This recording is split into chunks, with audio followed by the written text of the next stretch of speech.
Maria, now over 80 years old, tells us her own true story about Stromboli.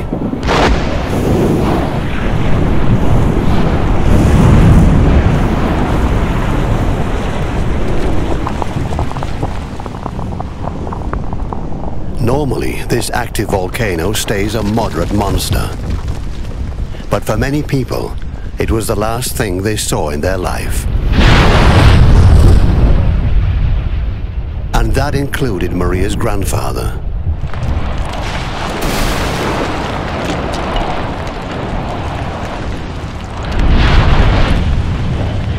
The violent eruption of 1930 not only resulted in a huge flow of lava, but also triggered a tsunami. Her grandfather never returned from a fishing trip with his rowing boat, Iolo. Only 5 years old, she found him dead on the beach and had to realize that this was no longer a game. Every time Maria visits her grandfather's grave, she brings flowers in a glass of water. She is angry with the rumbling volcano. And in the church, she swears vengeance because she knows that Stromboli and the wind god Iolo are keeping him hidden. Ever since she was young, Maria has never been able to let go of her grandfather's soul. On the Stromboli lava rock, Maria and her grandfather once hid a wooden box together. Inside it, she finds a yellow sulfur stone and a sketch of the way to the top.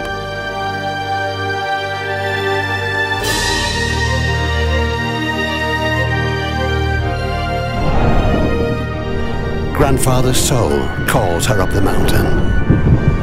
Up she goes, on her own. When no path existed, this was an arduous journey of more than 3 hours through sand and ashes, up to the Pizzo Peak at 900 meters. Little by little, she approaches the jaws of the monster without knowing when it might catch her. Here on top of Stromboli, Maria stood as a young woman alone in 1948.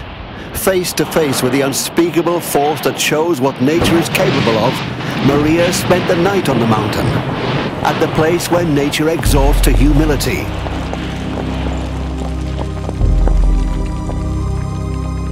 Maria finds her peace and reconciliation in the womb of the volcano, lying on a beautifully shaped piece of lava, which she silently hugs. Only now in the film do we see Maria. She clutches the same headscarf that she wore as a child and a young woman. Blown by the wind, it flutters away. We follow it until it returns to the place where Maria was sitting. But she has disappeared. As part of this story of love and yearning, people from the Stromboli region tell of their life here in the shadow of uncertainty. An old fisherman and poet who loves his paradise on earth. A lava rock artist. A painter and hedonist.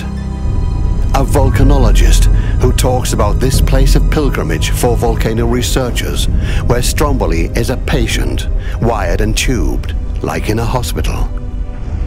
Nino, the mountain guide, has been bringing tourists up this volcano for 30 years. He can tell a lot of amusing stories. And Swiss photographer Daniel Holzer, now over 80 years old, wants to go up Stromboli again and tell us about his adventure. In 1952, he dared to take the world's first 16mm film footage right on the edge of the crater, constantly bombarded by fiery lava rocks. I wouldn't do that anymore today. It was almost suicidal, he says.